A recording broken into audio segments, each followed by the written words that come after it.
په طول او په وزن سره د ژوندي څاروي اغستل او خرڅول څنګه دي او که چا په طول باندې د قربانۍ دپاره څاروی واغستو نو آیا په دې څاروي باندې قرباني درسته ده او که درسته نه ده. ګوره زما محترم ورونو دا مسله ځان سره یاد ساتئ. زمونږ کتابونه ذکر کوي چې څاروی چې دی نو دا کیلي او وزني سیز نه دی، یعنی دا ژوندی څاروی نه پیمانه کیږي او نه وزن کیږي. دا وزني سیز نه دی چې په وزن باندې دی دا څه کړلی شي، خرڅ کړلی شي.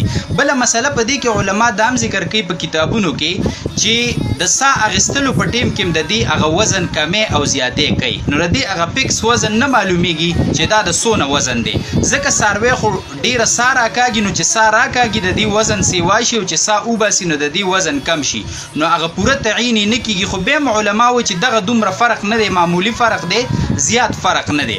بله دې کې دا مسله هم ده جي چې په ژوندي څاروي کې د 10 کیلو نه واله 15